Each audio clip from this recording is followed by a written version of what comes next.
Hello everyone, welcome to another video. Now in today's video we're not going to be playing the game, we're not playing Victoria 2, not even Victoria 3. We're going to be looking at every single country in Victoria 2 at the start of the game, and I'm just going to be rating them out of 10, 1 through 10, or 0 through 10, whatever. I don't really know what the best method is, but we're just going to be going through it and we're going to be seeing how good all these countries are. And this is only based on my opinion, nothing else. I have the game open up so I can look at the map. I'm gonna use HFM countries, and I'm gonna try to make all my explanations for ratings very quick. Let's start with Europe, because I know a bunch of you guys probably only care about Europe, so I'm just gonna start there. So let's begin. Let's start with our favorite country, the United Kingdom. You know, the most united kingdoms of them all.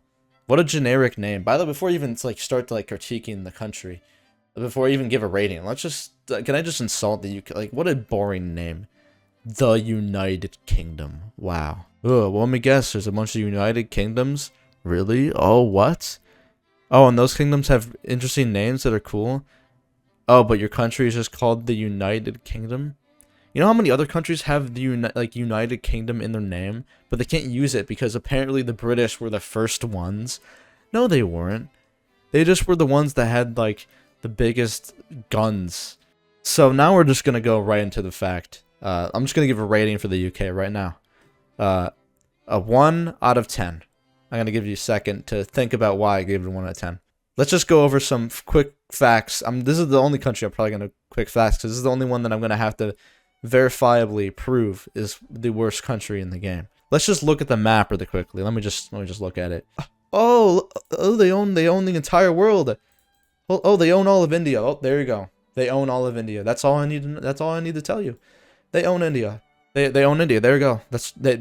They have a colonial empire that's already so big that you can just infinitely make money. It's an infinite money glitch.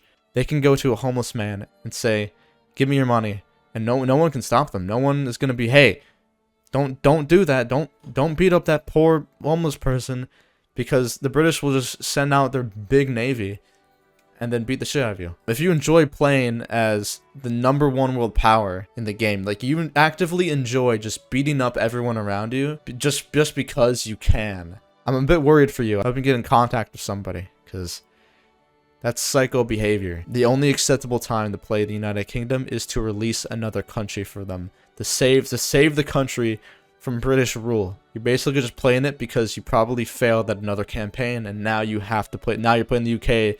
To be like, yo, yeah, take that game. I'm good at the game. I'm gonna play the #1 power. Like you're bad, okay?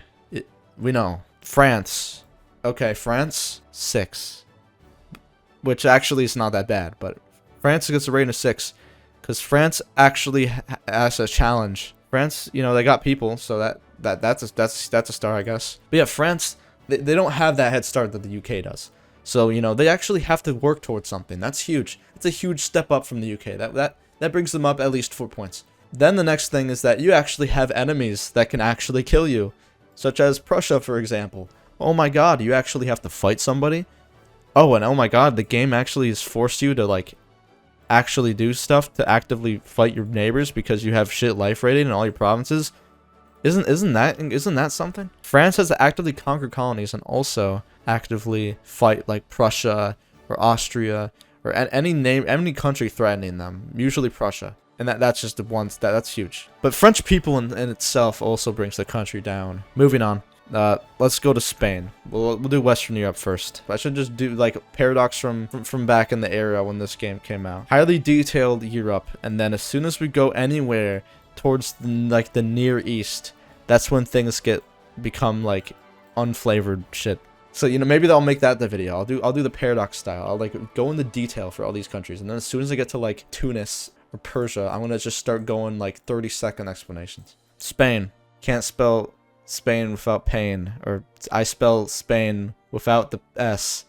Whatever he says. I'm gonna pull up the video. I'm gonna pull up the video without the audio, just like that guy that made that really shitty music video. That's what Spain is, I guess. Isn't that funny? Spain is kind of shitty. It's painful because Spain has like no people. Because of that, I'm gonna give you a rating of like 5. France also can do a bunch of stuff, but Spain, they got some things too. They can, you know, conquer the North Americas. They got flavor for that. Or they could conquer a bunch of Africa and get more people, which is usually what I normally do with Spain, because that's usually a lot more logical than trying to reconquer a bunch of low pop land in Central America or something. You still gotta actively do stuff to actually get anywhere. Like, you can't just sit back. You always gotta conquer something, or else you're kind of missing out and you're wasting your potential. 5.5 out of 10 for Spain. I'll just reaffirm that. Okay, next, Portugal. Portugal. Yummy yum. And here, I want everyone right now who's listening to stop. That's right. That's right, you. I'm talking to you right now. Raise your hand. I can't see your hands, but raise your hand if you've played Portugal. Cool. For the 10 of you that raised your hands, what do you enjoy about Portugal? Let me just say, before I even give the rating, do you enjoy anything about Portugal? What was the most fun thing about Portugal? Because I can't name one thing. Portugal's a 3 out of 10. And I'm going to give you a short reason why. It's just Spain with less resources and less people. Portugal is just kind of like, oh, I guess I'll just use the UK to do everything for me. There's really nothing, no goal for Portugal. That's what I hate about it. It feels like there's nothing for Portugal to do. And I know in GFM there's more flavor of Portugal, but even then it's just like, ooh, union with Brazil. Ooh, Pog, union with Brazil. Reddit. I mean, that's the only reason to play Portugal. So we're just gonna stop right there. Do Belgium. Belgium is one of those nations for like beginners, and I recommend it for a beginner. You know, I'm gonna give some actual advice. Belgium's a good nation. If you're starting out, play Belgium. You get to just eat waffles and do whatever. So because of that, I'm just gonna give Belgium a good 6 out of 10, because you kind of get to do everything. You get to do some colonizing in industry, and you kind of get to have a chill game. Obviously, you don't always get to have a chill game. You do have the risk of dying to the Netherlands, so the beginning's not chill, but after that, it's kind of chill. Next, the Netherlands. Yeah, I'm gonna give Netherlands a 6. You know, they have a lot more interesting things they can do. They can also chillax like Belgium, but they can also kind of actively play a role in just beating the shit out of other countries. Indonesia is already like pretty much the only colony you really need. You got sulfur in East Java. That's already enough to make you pretty much a guaranteed powerhouse. And then on top of that, if you successfully annex Belgium, you have even more resources to utilize. You know, and if you're from the Netherlands, I appreciate it. I would love to visit the Netherlands one of these days. They got great cities. So let's go. Let's start with Prussia. 9 out of 10. Prussia is that nation. It's the essential Victoria 2 nation. For most players, I think Prussia is always a blast. It's always fun. You can never go wrong with Prussia. But obviously, with Prussia comes a bunch of like bullshit things that are just handed to them. Some multi-billion-dollar companies funding Prussia, and you're the country that's getting funded by like your mom. That's it. The fun thing about Prussia is that it's like about any of these German tags. It's like a Pokemon evolution. You start out as Prussia, right? And then you start out as then you do the North German Confederation, the middle one that only lasts for a few levels, and then you get to the final evolution, which is Germany. But then with that final evolution, there might be an alternative to that German evolution. You might be able to trade it with somebody with an item. That's what Super Germany is. There's different types of Super Germany. There's the vanilla Super Germany, which, dear God, I don't want to see that, but it's probably posted every day on like Reddit or something. So everyone knows what it looks like. It looks really bad because Paradox devs apparently forgot that Austria has more than one culture. Super Germany and regular and like modded actually makes sense. And it's like that's like very satisfying to see. Prussia is just it's very fun, and I think it's also a good introduction to Spherian. I know a lot of people are like, ooh, Spherian's kind of hard. You should play another country before you play Prussia, because the Spherian's easy. It's literally like even in beginner, like even if you don't even know the micro things, and people make it out so much harder than it really is, and it's always like it's not that hard. It's not that hard. Bavaria gets an 8 out of 10. But forming the South German Federation is not nearly as fun, but it's still got the same Pokemon evolution style where you gotta kind of form your way up to Germany. Self-explanatory, pretty much same reason as Prussia. They don't get as many good generals, and they don't get shit handed to them as easily, but still very fun. Now we're gonna do Württemberg and Baden, and I guess also Hesse-Darmstadt, and I think they also live before North German Federation forms. These are all the Southern German tags that are very small that can form South German Federation. It can also live, but they have a very easy chance of dying. Then we have Hanover and Saxony, which I'm also gonna rate as 1. Those guys, and so I'm gonna rate those guys and Württemberg. These guys all kind of get like like sixes or sevens. Mostly because for the challenge of it. Okay, now we're gonna get into all the other shitty tiny tags. Sorry if you're from like Brunswick or what any of these provinces or whatever. I'm sorry for like the I don't know how many people from Germany watch me, but if you're from there, I'm very sorry. But these places are not very interesting to play, but they are challenging, and I'll give you credit for that. You're essentially playing a city-state to Germany, which is honestly, that's an achievement. Though after the achievement, hopefully you take a shower. Although there is one exception. This small tag right here, which I guess technically is German, not technically German, is unplayable. So this one gets a 0 out of 10 because you can't play it. Okay, next. Denmark. Actually, no, Schleswig-Holstein. Also, the one cool thing about it, the only reason I mention it separately is because it has Danish as accepted with North German as primary. Which means that you can actually get a little bit of an extra boost. You can get some Danish pops. But it's also kind of pointless because, I mean, what would you rather have? Form Germany and get Southern German accepted pops? Or, you know, Danish pops, which is just, really, you're only getting, like, Copenhagen as, like, a good thing. And that's it. And you can have, there's multiple Copenhagens in Southern Germany you can essentially own. Choose your pick. I mean, Schleswig is cool for that. I think that's the one cool thing.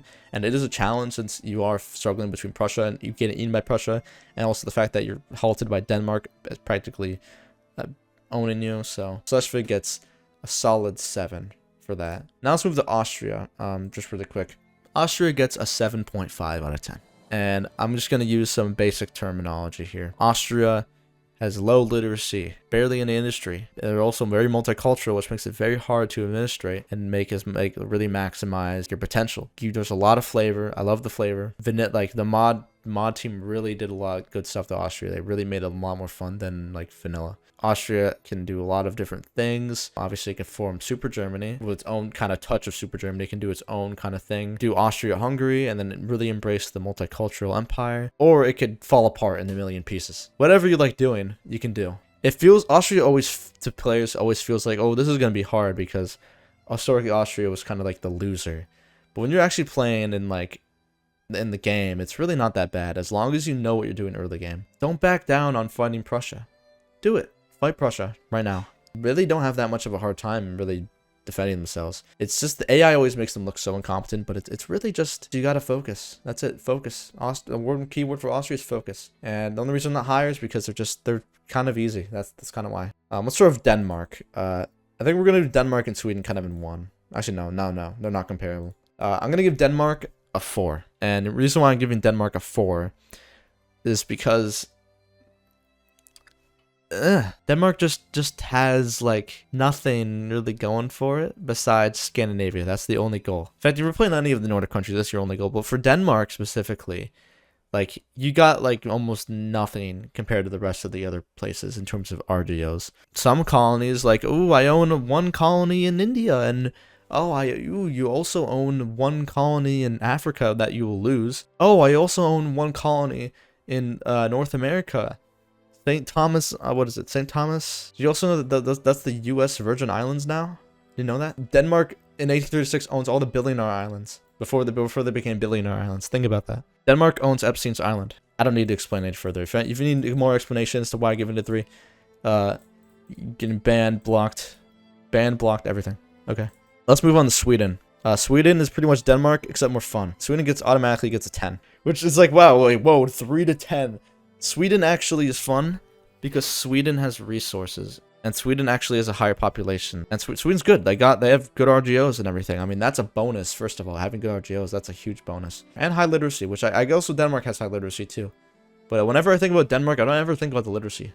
I always think about the negatives. I don't know why. It's a guaranteed relaxing game. When I play Denmark, it feels like I have to constantly figure out what to conquer next, or like, oh shit, Germany's gonna beat the shit out of me, or oh shit, I gotta get more poetry points because I have my entire country's dependent on prestige. Sweden's kind of more like, it's kind of like that, but they can at least build like an army. And now I'm gonna do Norway and Finland kind of one go because they kind of have the same vibe of having to get released or whatever. I did make a video on Norway. You guys should check that video out if you guys haven't seen that video. Norway video. It's very good, very fun video where I showed an exploit. Obviously, you don't have to do an exploit, but there's an exploit you can do with puppets.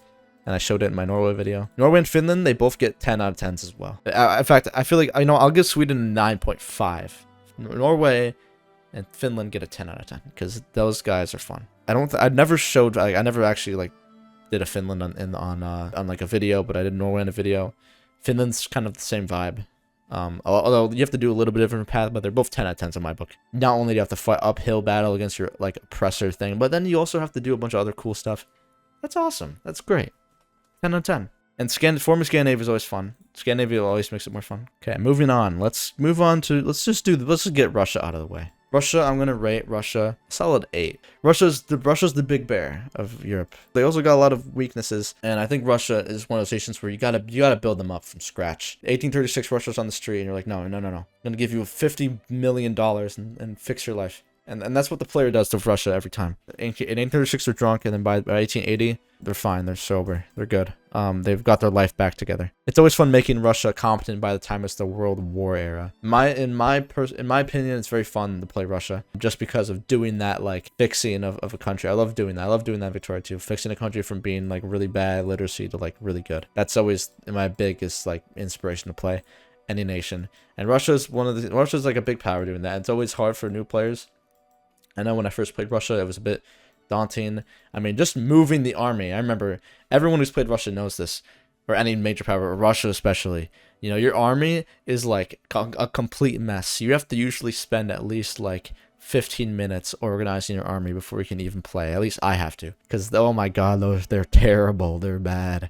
We're giving Russia a solid 8. Next, we have this Baltic one and this one. And I think I'm going to rate these guys as a solid 6. I've seen people play these guys, but I've never actually played them myself. But I can only imagine how challenging it is. So I'm going to give them a 6. I'm not going to give an explanation, really, but if I feel like it's explanatory, I think the challenge of it really adds it up. I guess also I'll rate these two guys, Circassia and this thing. These guys both get 0s because they're both not playable. If anyone knows how to play Circassia, let me know. Krakow, Krakow, as all those people in my comments kept saying. This country, I think I'm gonna rate as a 10 out of 10. Krakow is the same as doing, or Krakow, whatever, what the fuck. Krakow is like a huge one.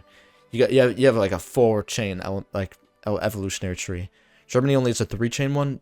This Krakow is a 4-chain one. You start out as Krakow. Then you form the next nation. This guy, Galicia.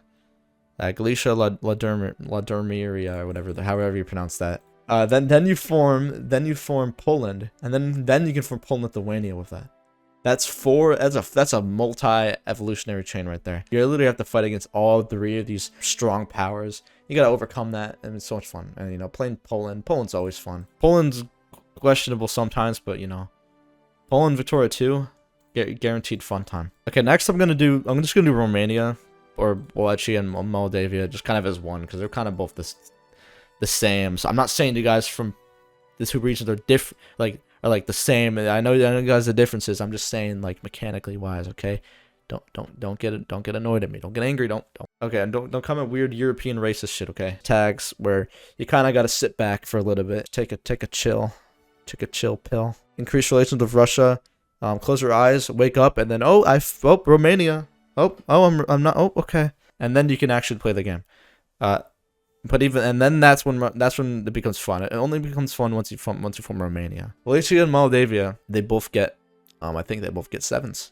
I think Romania is very fun to play as, and it can be challenging. I've had games where I've done really well, but then the other countries make comebacks because I didn't defeat them good enough. Okay, next, Serbia. Serbia is the primary country people play to form Yugoslavia. They don't start out in the most terrible position. They're actually already like released, so they can utilize that to the advantage by, you know, allying like Russia and stuff, and actually being able to do shit. And you can actually do stuff as Serbia, which is what makes them fun. So I think Serbia gets did I rate them already? No, Serbia gets an 8 or 7.5. I think 7.5 is fun. Okay, next, Montenegro. They get a 4. They are a theocracy, which is cool. So you can theoretically form a theocratic Yugoslavia. But that's really the only reason to play Montenegro. Next, Ionian Islands. Guys, don't you look at the Ionian Islands, the most iconic nation in Victoria 2? And the one cool thing about the Ionian Islands that they used to have is that they used to have English as accepted. But then some mod, I guess he had a bad day, he woke up on the wrong side of the bed, and he was like, you know what? I'm gonna ruin fun. And he decided to remove English as an accepted pop from the Ionian Islands.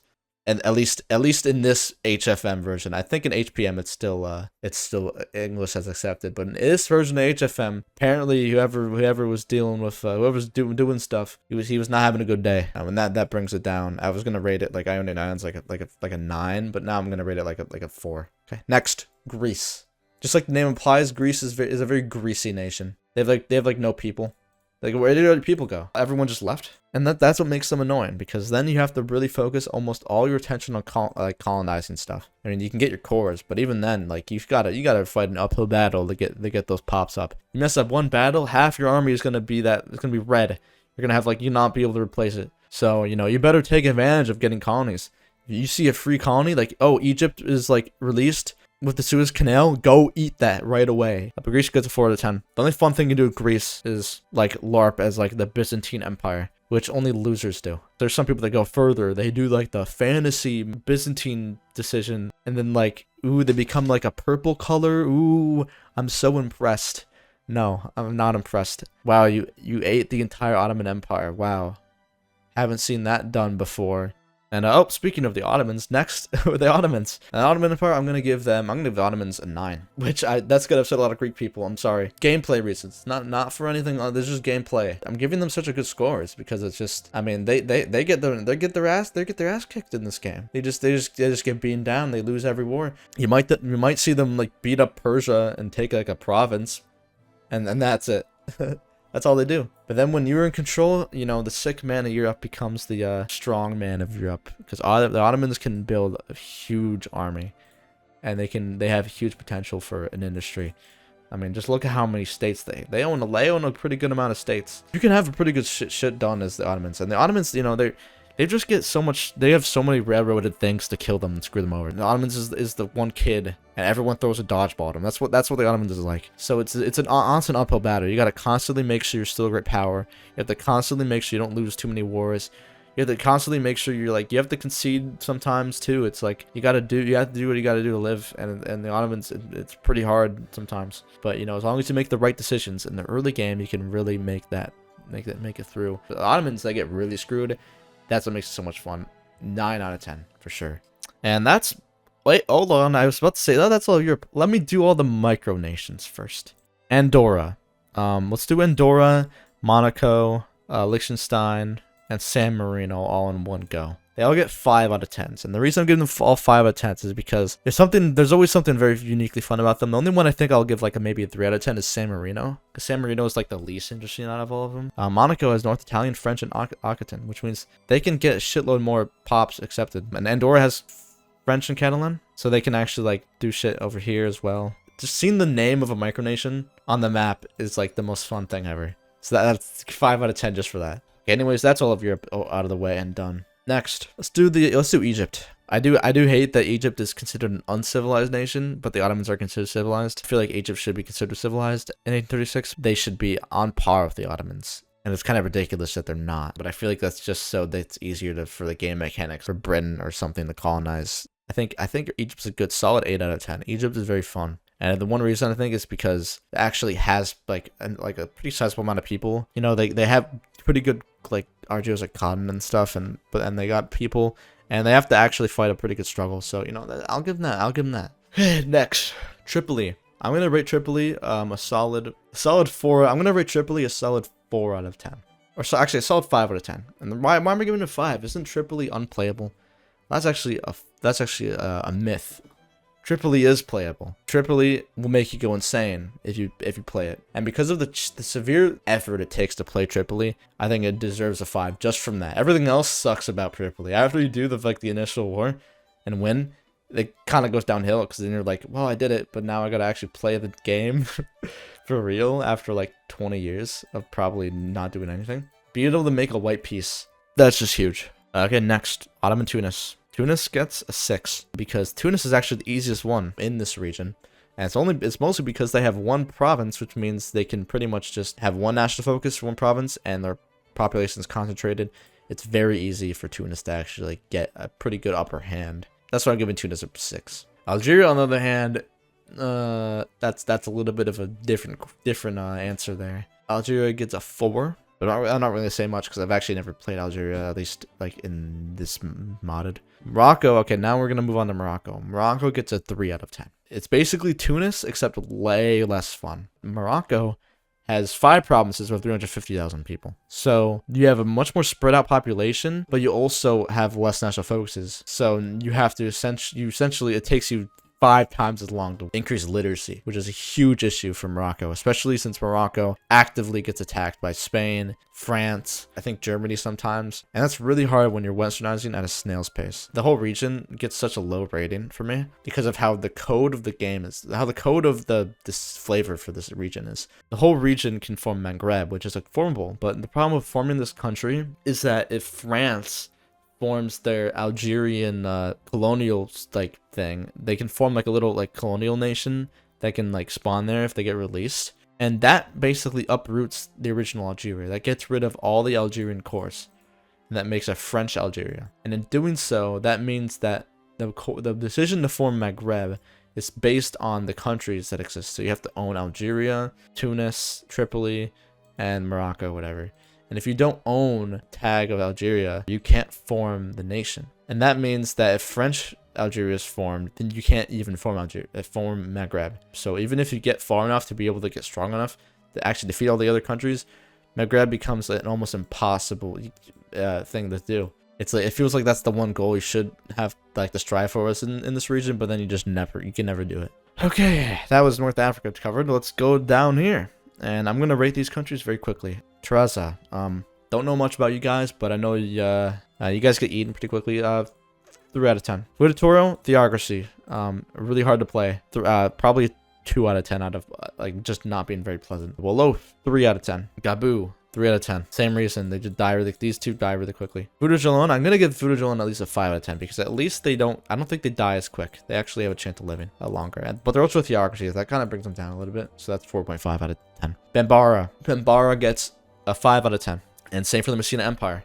5 out of 10 as well, because they're both fighting for the Turkic Empire, and they're the main contenders for it. And Turkic Empire is fun. If you're going to play West Africa, I recommend playing these guys or either Sokoto. But I highly recommend playing Turkic Empire because I think they're more fun than Sokoto, honestly. And then Mosi is next. Mosi is also a 5 out of 10. Dendi is a 3. Damgram is a 1 because they're not even there in real life. They were not this big or even existed in 1836 apparently. So they get a 1. Ouattara, I'll give them a 4. I'm just giving them kind of numbers now at this point. You can kind of probably tell. Shanti gets a 5 because they're playable, but they also have a pretty challenge. Bornu Empire, I gets a 2 because they're kind of hard, and also because historically inaccurate borders. They owned this area, but it's not shown. In GFM, it's shown, but for some reason in regular HFM, it's not. I don't know why. Okay, Sokoto. I'm gonna give Sokoto a solid 7. Sokoto is probably the main nation a lot of people play in West Africa besides maybe the Messina. Well, the reason I'm not giving these guys 7 is because the Turkic Empire gets the 8, but Sokoto can't really form anything. So Sokoto stays as Sokoto, and it gets an 8 or 7, a good solid 7. And Sokoto can pretty much beat all around all the neighbors. Sokoto is just a generally fun nation. The only one complaint I do have is that for all of West Africa actually, or any African country, there's like these colonial like organizing events or decisions. But only European countries are only colonized, like the colonizer can take those. You can't take them. So even though Nigeria can get oil and all this like sulfur and stuff, you can't, if you play Sokoto, you can't get those because you didn't colonize yourself. So you can never get them, which I find ridiculous. Like if you're westernized, you should be able to get those things, but you can't, which means you're like industrially, you're so much more limited because you can't get coal. It only has like 1 good coal province and that's it. And I can't get all the good oil provinces. Like this would be all oil that's super good for money, and you can't even get that, and it's a shame. Now I'm gonna rate the rest: Dahomey, Oyo, Benin, Arrow, Wari, Calabar. They all have different accepted pops, which makes them all uniquely different, but in their vibe is the same. They both don't have. I think Dahomey doesn't have a literacy system or a writing system. So these countries are a lot harder to play as. So I'm gonna rate these guys a solid between 4 to 6, depending on how lucky you are, and also depending on the cultures. I think Arrow would be a 6, but Oyo would definitely be more of a 5, or like Wari would be more of like a 4, It really all just depends on like what kind of you're feeling. Moving on to Luongo and Congo, which I'm gonna kind of rate in the same way. Luongo is not is a lot less populated, but it's probably a lot easier to actually westernize as them because of that. But also they have an uphill battle against colonizing, so it's pretty hard, and they also have to get a writing system as well, which involves a few different methods. It's pretty difficult, so I'm gonna give those guys a solid 5 because of how challenging it is. Now let's go down here. Now this is a bit misleading. I think I'm gonna skip most of these. I'm probably gonna skip these guys because I really can't assess these two nations that well because I've never actually played them, nor have I actually played any of the South African nations, so I really can't assess them very well. But from playing in the region, I know the region in general, the RGOs are very good, so that does give them a pretty good bonus. But other than that, I don't know. I don't find this region particularly that fun. I guess I'll rate Zulu since I did play them once. Zulu is very fun. You have a pretty good army for the region at least. And you can beat up your neighbors pretty easily, and you can have a pretty chill time, I think. So Zulu definitely gets probably a second 8 or 7. That's all I have to say. I'm going to skip these guys because I'm pretty sure Gaza, and not this Gaza, the other Gaza is not that much fun. Madagascar. Now, Madagascar is one of those nations. Madagascar, or the Marina Kingdom, actually, is actually quite fun. And they actually have good resources, RGOs. They have coal. That's huge. African nation having coal. That's like only like 2 regions have coal in the entire game, in entire Africa. The fact that Madagascar is one of them is great. And Madagascar, even though it's an island nation, it's actually a fun one to play. So Marina Kingdom, solid 7. Let's go to Somalia. In fact, I'll rate all of Somalia in one go. Warsangali, this guy, and this guy. I just realized I never actually played Somalia. Probably not. It's probably pretty boring early game, but it's probably pretty easy to westernize considering Somalia's population is very low. All these guys get like 3s, I think, because yeah. Now we're gonna do Ethiopia. Now I'm gonna start with Gondar since Gondar's the main one tag people play with, and the main one I played with. I've never played with any of the other ones. And Gondar's pretty typical. It's the main one from Ethiopia. Ethiopia, I think, or Gondar itself, I think gets a solid 7. Ethiopia is always fun. Industrially, they're not really that capable, but they're still fun nonetheless because they actually have people, which is nice. I always love conquering in the early game, and then forming Ethiopia, and then it's kind of boring for a little while because then you kind of gotta wait. But then once the waiting game's over, then you can really kick things in. The other countries, I think I'll give the same rating. I think Tigray is also a 7. USA, I think I'm gonna give a 2 because they're boring as shit, and I think the worst possible tag to play.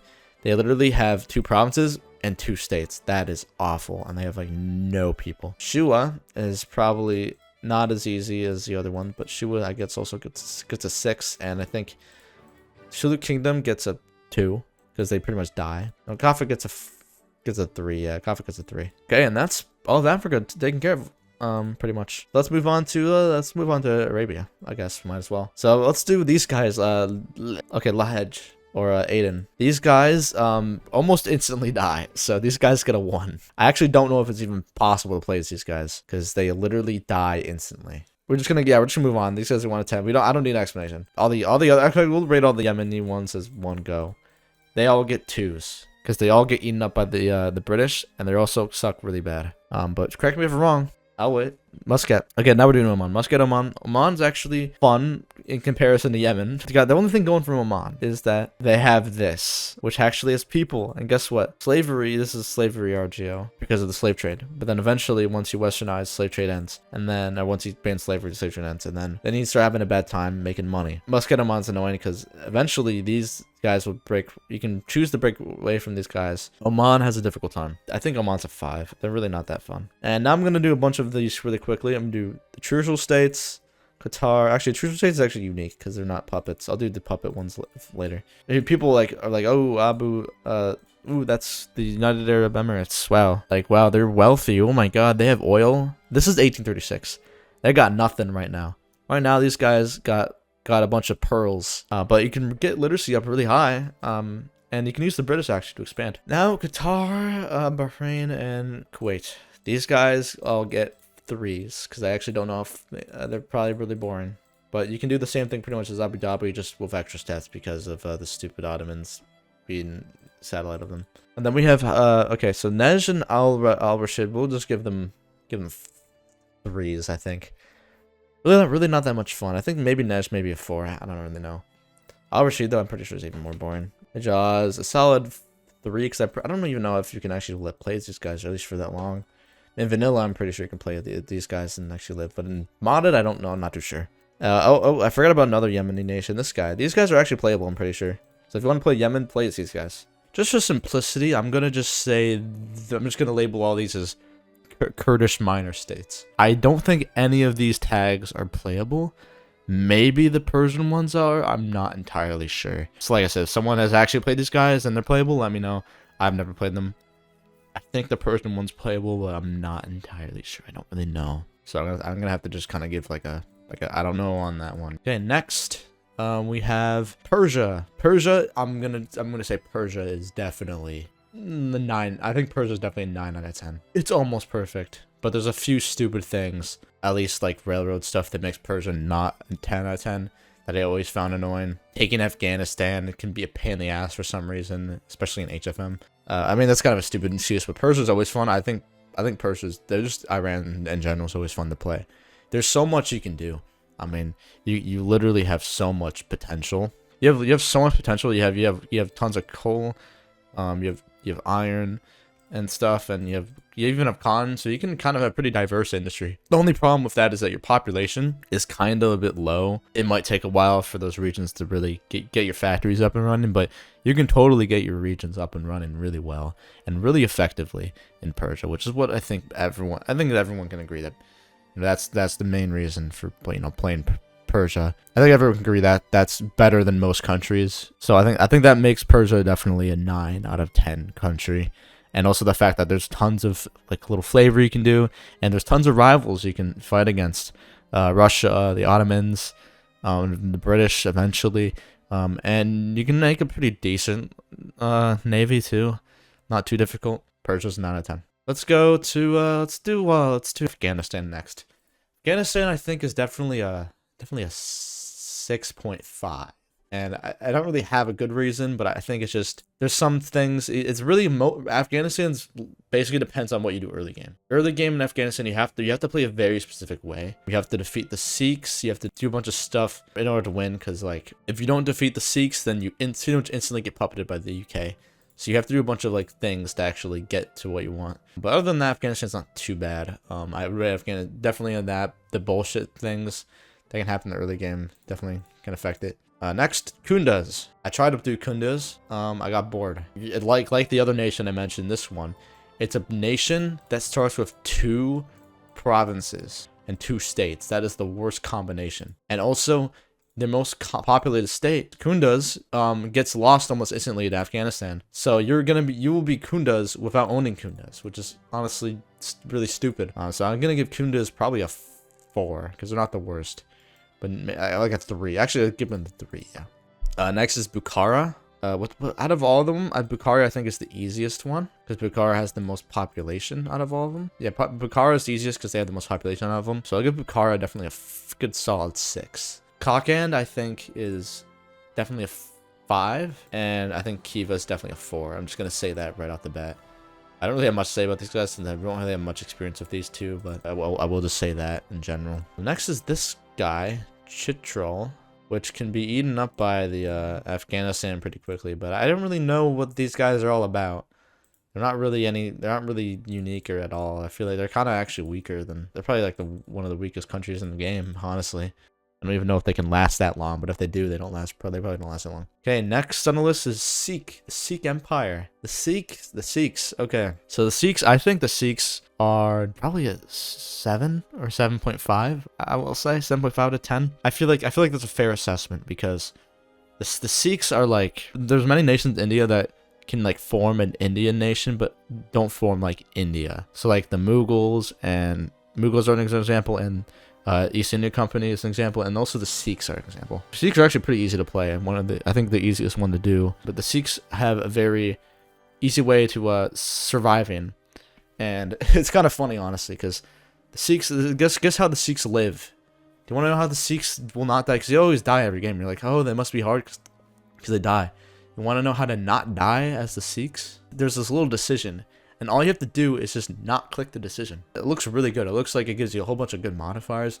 Just don't click that decision, and you will live. The British cannot kill you, or they'll have to manually kill you. But by then, you'll probably westernize, because the Sikhs actually have a pretty good westernization progress. In fact, I might do a video on the Sikhs, but I was also going to do a video on one of the other tags. So we'll have to wait and see. I don't think I'll do the 1 and 6, but that's definitely something you can definitely try and go for.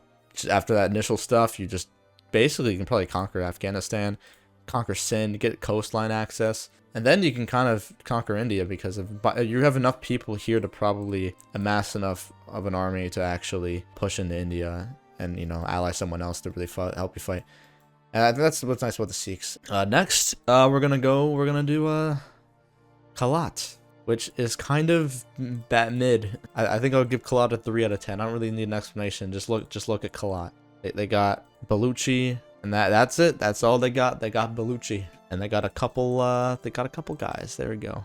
And then we have Makran, which is even worse. It's even less. Nothing. Now it's just one province. At least it's a grassland in HFM. I know in some mods it's just a mountain. So this is like a 3 out of 10. Then you have Sindh. Sindh is definitely a lot more interesting, but although Sindh is not as populated as, let's say, the Sikhs. Sikhs actually have a huge population and a pretty decent core population, but Sindh does not have that same advantage. Sindh only has Sindhi, and that's it. That's literally all it has. I think Sindh's a good solid 6 out of 10. Next, we're gonna do the Mughals. Mughals definitely. I had a lot of fun with the Mughals. I think that Mughals definitely is like a 7 out of 10. Or an 8 out of 10. The Mughals, you can do a lot of cool stuff.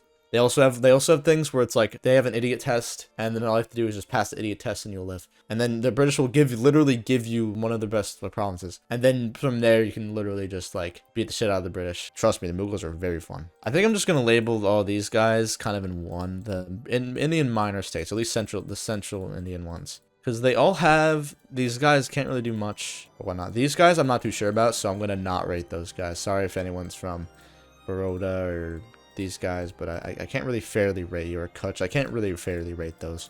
Next we have Nepal. Nepal has Nepal's very nice, because guess what Nepal has? A core on this province.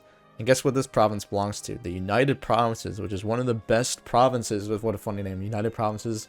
It's one of the best provinces in the entire game. So Nepal can literally just eat a whole region for free. So Nepal gets probably like a 4. I don't know why, but Nepal just doesn't feel like they're that fun. And I think these Sikkim, I think we already know Sikkim's getting a 1 out of 10. I don't have to explain that. Bhutan also 1 out of 10. This guy 1 out of 10 probably. And that's pretty much most of India. I kind of just sped through that, but Maldives, I have no idea if they're playable, so I'm not rating them. Okay, now we're doing Burma. Burma gets a solid, I think a solid 7. I like rating these ones because there's a nice challenge to these, but it's still fun. It's not like boring fun. It's not like boring challenging. It's kind of fun challenging, if that makes any sense. Probably doesn't make any sense at all. And they have to fight against the British constantly, and the British are going to eat them. So it's kind of a struggle to, you know, make sure to not completely die. It's kind of the goal is to not die. Next is Thailand. I'm giving these guys a solid, I think, 7 out of 10 as well. It's a good balance of everything in the region, I think.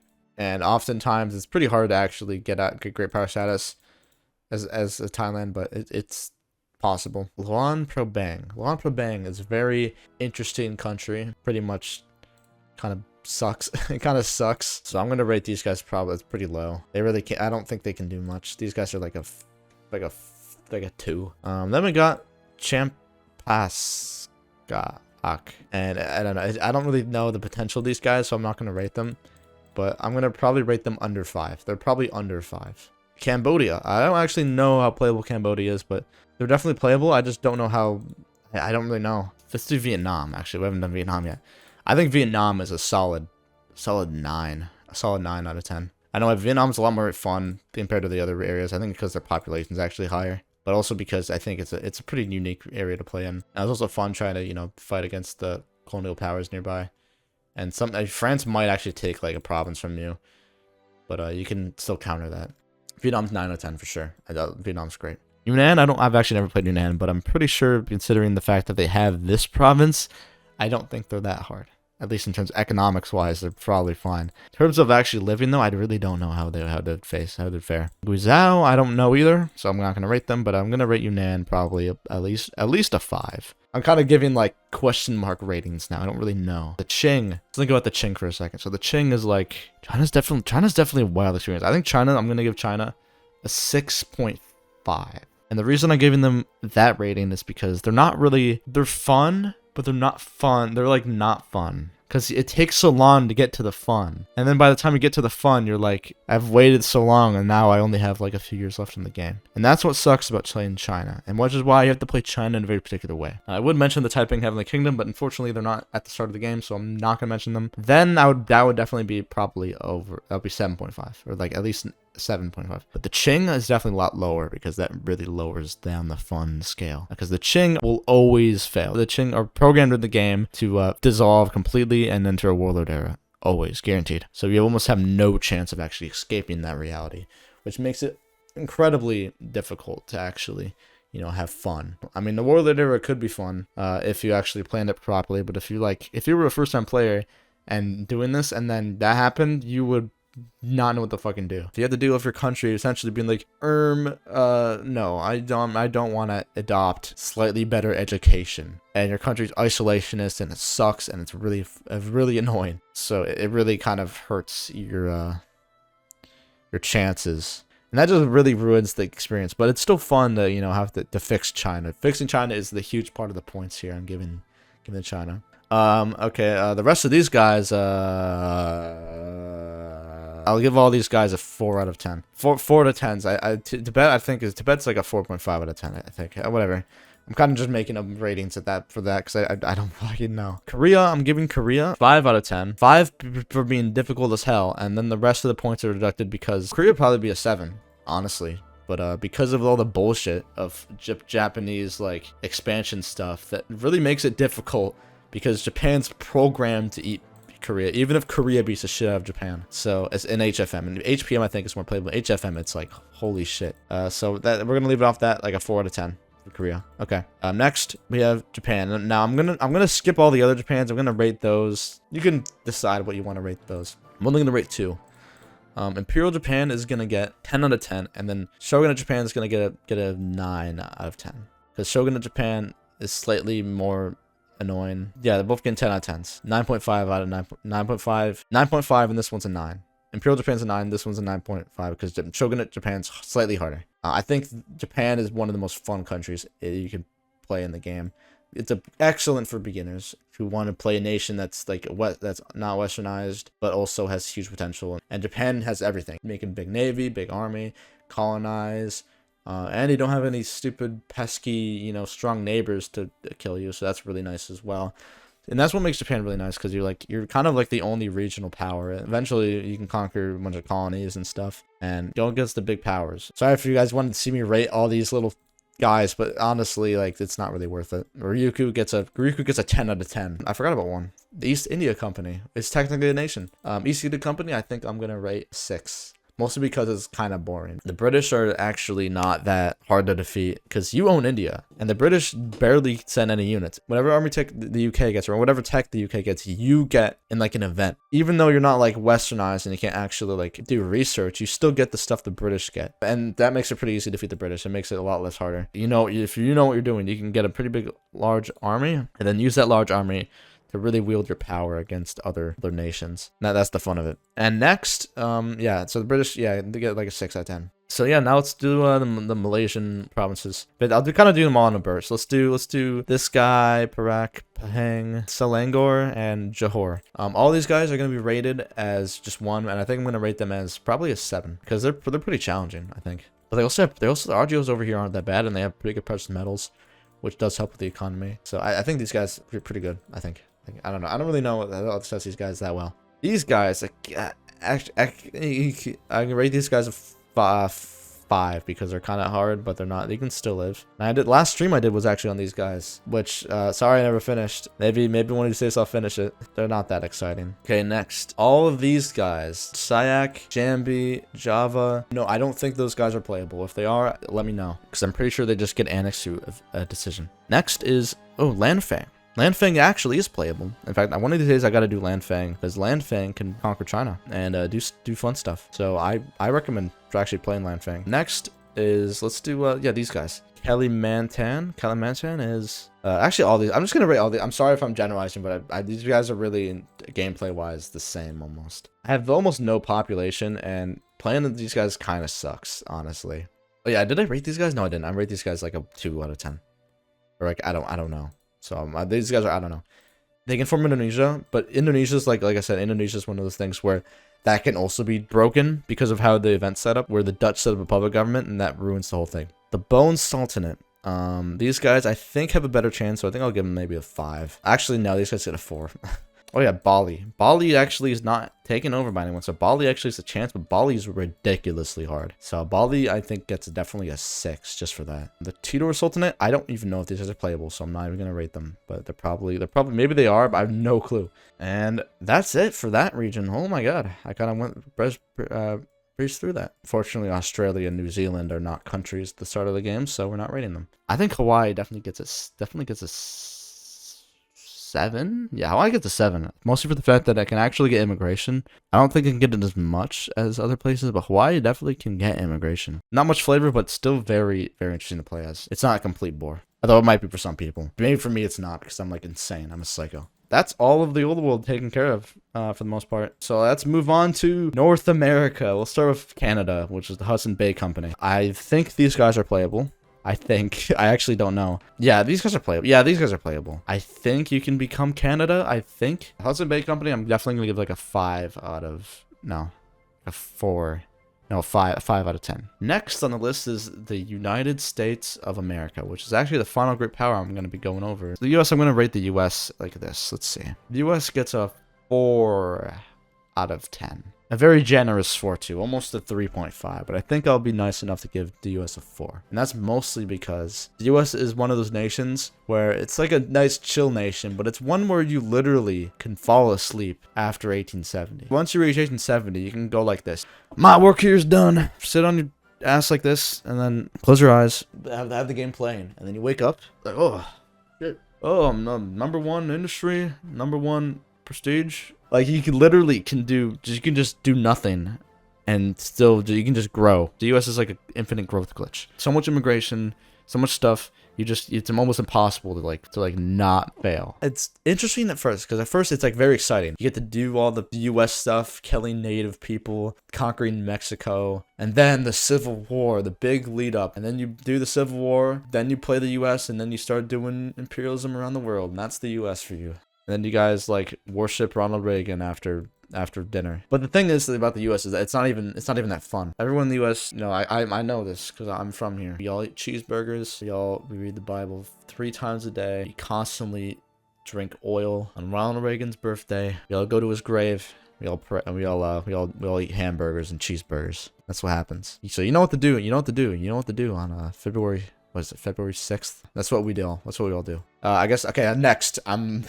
Texas. Texans, when they see 1 particle of snow, they all die. I'm going to give Texas a rating of 8 out of 10, because they're actually kind of fun to play, because they're kind of a bit challenging, and then you can kind of beat up the US too. Although as soon as they get up north, they're going to see a working electric grid, and they're going to be confused. Okay, moving on. Mexico, I think, is also an 8 out of 10 for sure. Just being able to defeat your biggest enemy, honestly fun, and it's pretty challenging because you have to deal with shitty troops, but because you can still beat up the US, just you have to use your terrain to your advantage. That's the biggest advantage you have is any country with shit army tech. And Mexico is just fun, so much fun. They have really good regions and also pretty good population. Okay, let's move on to the Federal Republic of Central America, the FRCA. The FRCA, I definitely a 7 out of 10. These guys were pretty fun. Honestly, still fun. Like the seeing like a region like this get super populated and competing with the US. Okay, moving on. Mosquito Kingdom. These guys I'm gonna give a 5. The fact that you can play these guys is interesting, and also the fact. Oh wait, ooh, English accepted? Nope. Ooh, this country had English accepted? Nope. I actually don't remember if this one had English accepted, but I'm pretty sure it did. And they removed it. I know they removed it because they hate fun. They hated fun. Okay, next, Haiti. Haiti and HFM, someone like, if you click on Haiti, you're like essentially like handicapped. You can't do anything. You can't make money. You can't do anything. You can't have research. You can't have anything. You can't have anything in Haiti. And that's because the game was like, you know what? No research. Nothing. 0 for everything. And I know it's to represent oh, Haiti has difficult time, but you know for a fact they had more than like 0 tech. They're worse than some unciv nations, which is honestly ridiculous. I feel like Haiti was given way too much of a tech decrease in this for some reason. GFM actually does a way better job of representing Haiti, but they also make Haiti way too easy, and also give Haiti Polish accepted, which I know it's historically there were some Polish people, but they resulted in multiple provinces becoming majority Polish, which I feel is a bit inaccurate. I'm just saying that. GFM Haiti, if anyone, but I still had fun in GFM when I played Haiti. Haiti gets a solid like 6.5 based because of how hard it is. Okay, next is Colombia. Colombia is one of those nations that can form Grand Colombia, which makes sense because their name is Colombia, so of course they can form Grand Colombia, right? And Grand Colombia is a very fun nation to play. Colombia, I recommend doing as Colombia since Colombia is the strongest one out of all of them. Colombia starts out with, they don't really have much of an army, but you can defeat Venezuela, and then you can defeat Ecuador. And then if you get 50 prestige, you can form Grand Colombia. I know Colombia looks like pretty boring, but Colombia actually does have good RGOs. They have coal, and eventually they get a gold mine province here. So Colombia is definitely like a solid 6 out of 10. Not my favorite though. Venezuela and Ecuador both kind of share a same spot. Ecuador feels like they're more fun though. Ecuador and Venezuela I think are a fair 5 out of 10 because they're not, they can get immigration, so it's really not too difficult. There's still a struggle for them. And a lot harder to form Grand Colombia, so that's the biggest issue. Next is Peru. Peru is one of those Peru is one of my favorite nations actually. Peru is definitely a 9 out of 10 for me. I've had so much fun with Peru, and forming the Andean Federation is super fun. And you can do it with almost any of these guys, but I personally like just doing it with regular Peru because you can get independent pretty easily. But so I rate Peru and Bolivia. I'm gonna rate them the same way. I'm gonna rate Peru and Bolivia both 9 out of 10s because they're super fun. And it's one of the few regions in South America that actually has producing RGOs. Like they have coal, they have some silver mines, they have iron. Like that's awesome. So that they get a 9 out of 10. South Peru gets a 5 out of 10 for being tricky, and that's it. South Peru is playable though. It actually is playable, and it's really stupid. It really shouldn't be playable, but it is. Next is Chile. I'm gonna rate Chile an 8 out of 10 because they're a lot easier. But Chile is also still very fun. 8 out of 10. Probably one of the best areas in South America besides Peru industrially. The fact that they have iron. And they have really good precious metal province, but they don't have coal, which is what makes them a bit more annoying. And Chile gets pretty good immigration as well, because I think they have the national value of liberty. I think they get pretty good immigration if you know what you're doing, and they also can defeat their neighbors pretty easily since their neighbors have really shit armies, especially Bolivia. So Chile gets a solid 8 out of 10. Argentina, I would love to rate Argentina a lot higher because Argentina is such an interesting country, but unfortunately, Paradox just did Argentina really dirty. I mean, they really messed them up. Argentina only gets a 5 for me. Actually, Argentina gets a 6 because of all the flavor that Argentina has. That makes it nicer. So Argentina gets a 6. Yeah, the lack of good RGOs really ruins it for me because that's like you pretty much have to colonize to make money as Argentina, or else you're gonna be like poor forever because you have like no good RGOs. You have like literally no good RGOs. It sucks. But you can get pretty good immigration. For Argentina it takes a while because of the event bullshit. So it'll take some time. Once you're done with all that event stuff, you're fine. You're good. You can take a break. Next, we have Uruguay. Uruguay's actually really easy because Uruguay starts out with a little rebellion right here that wants more liberal reforms. Best thing about being a country in the New World is that you want those reforms. So you could literally just let them win and you can instantly get immigration. It's one of the greatest things. And the thing about Uruguay that sucks is that you're only one province, so even when the rebels win, you can't instantly do anything. You have to conquer something or do something to get another province in order to get immigration, which I usually do that by like a treaty port in China, and then using that you can get immigration because then technically you have 2 provinces, and then you can really propel yourself, and then you can just kind of form Plantia. So I recommend if you're wanting to form La Plata, Uruguay definitely is a 7. Yeah, the Rio Grande do Sul gets, I think in my book, a 7, mostly for the fact that they actually have both Brazilian and Plantian as accepted pops, which automatically makes them a lot more interesting because then you can go for both Argentina and Brazil at the same time. But yeah, maybe one of these days I'll play Rio Grande do Sul. I was planning to, but so last one is Paraguay, which also is the last video I was working on in August that I never finished. Sorry about that, guys. I meant to actually do Paraguay. I just ran out of time. Maybe one of these days I'll finish it. So Paraguay, I'm gonna rate as a 5 out of 10, with the four of the points being, holy shit, this is a pain in the ass in HFM at least. Like, oh my god. All because the game is like, I'm gonna give you totalitarianism for some reason, and then you can't get rid of it for some reason. I don't know why, you just can't get rid of it for some stupid reason. And that basically prevents you from getting immigration, which is a pain in the ass because it would be so easy to get immigration as Paraguay, but you just can't for some stupid reason. To have fun as Paraguay is to literally remove Just change that thing in the game files to like make it so Paraguay is like regular, just like a regular country. If you play an HPM, you'll be fine. Actually, play an HPM, I guess, if you just want to avoid this entirely. But Paraguay does have actually pretty decent flavor. It's just that the totalitarian thing is just, oh my god, what a stupid thing. Like, allow the player to have a choice at least. And Paraguay's very hard because you have to play it a very specific way, and it's very easy to lose because of a bunch of railroaded decisions that make it almost impossible to do the things you want to do. So that's why Paraguay's a 5 or 4. Actually, yeah, 4.5 out of 10. And that is everything. Wow. This is future me editing. I was almost done editing. I was about finished with everything. Everything was about to be finalized. And then I realized something. I completely forgot about every single country in Italy. And also Switzerland. I don't know why. I don't know how. But I somehow skipped over it.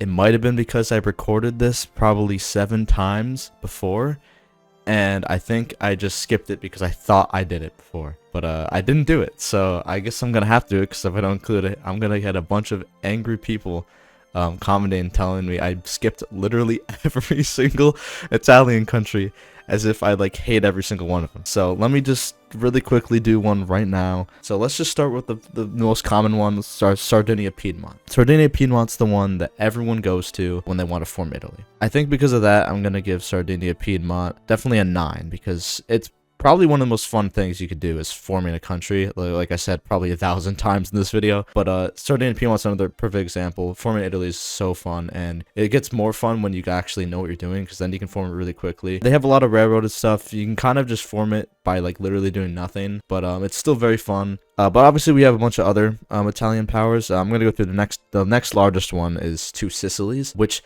has actually a lot more people and a lot of really good RGOs also, especially with Sicily having all that sulfur. But unfortunately, the literacy in this area is a lot worse. I think it's like near 10%, maybe less than that. Meanwhile, I'm pretty sure Sardinia Piedmont has about 35, 40, at least close to that. Or it's definitely higher, maybe above 25%, I don't remember exactly. But they're very strong, and you can very easily, you know, defeat Sardinia Piedmont if you just use a few different tactics. Railroading can be a pain in the ass, and you could die if you don't know what you're doing. So because of that, I'm gonna rate Two Sicilies 9.5, because I think the challenge is a lot more intriguing. But Two Sicilies is very fun.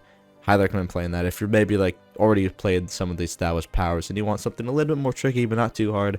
Two Sicilies is definitely good to go. Next on this list, I'm gonna do the Papal States.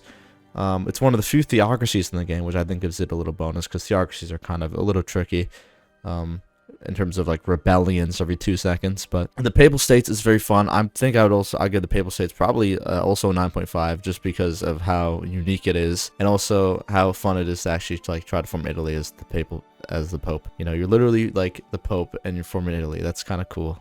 Kind of, I guess. So for the rest of the Italian states, I'm going to just rate them all as 1. So Parma, Modena, Lucca, and Tuscany, they're all going to get the same rating.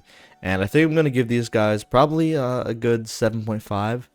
Now, I've never actually personally played these countries, but I've seen people play them, and I know they're playable, and they're a lot more challenging than the other ones, but I don't know if I don't think I would personally get the same enjoyment out of them. I think a 7.5 is fair, so hopefully people can agree with that. That's the tier list done. I'm going to really quickly scan for anything I possibly could have missed.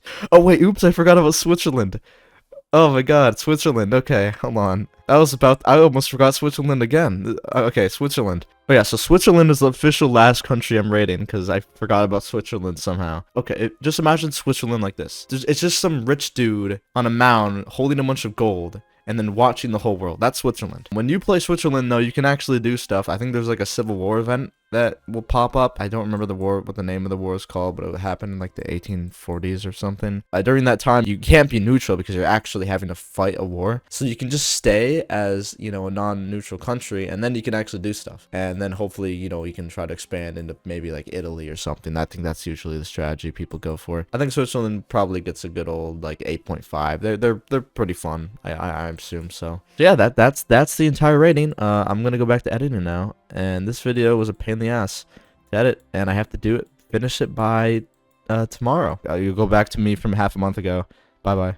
So I just realized there's 2 countries I missed. One of which is surprising. I don't know how I missed this. I think I was very tired. I missed Brazil.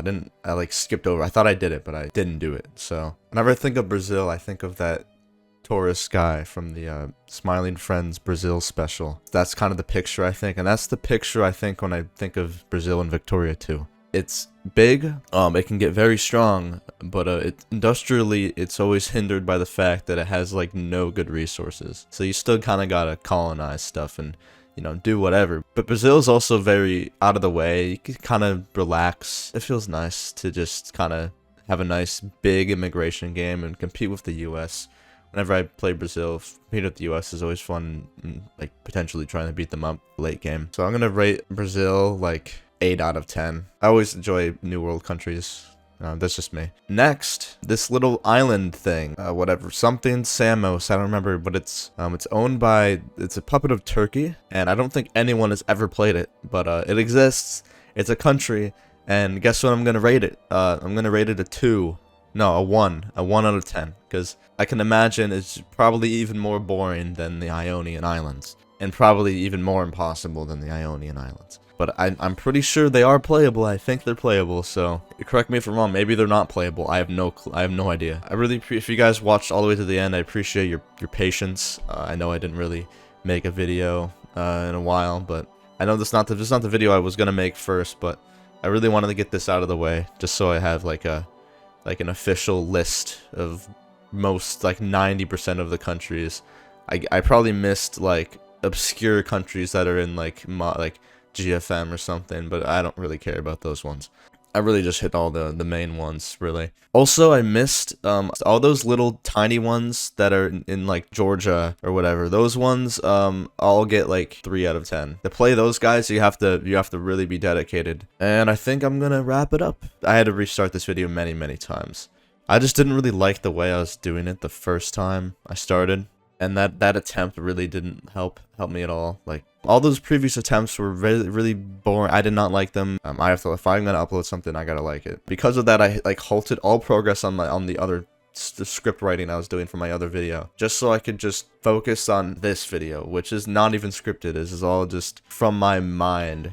But yeah, if you let me know if you enjoyed this video. I probably won't make a video like this in a while. The next video is gonna be a regular Victoria 2 video, and I'm gonna try to make a Victoria 3 video. Like I said, I'm gonna try, but I did not want my first video to come back to be like complete shit. And maybe this is shit to some of you, but I wanted to make it like a little rating list video of Victoria 2 since, you know, Victoria 3 came out. And if you guys want to share your thoughts too, let me know. I'll be absolutely happy to hear them or respond to what you think. Or if you think I'm wrong and you want to insult me, you can go ahead and do that too. I probably won't respond, but you can go ahead and do that. Yeah, thank you for watching, and I'll see you next time.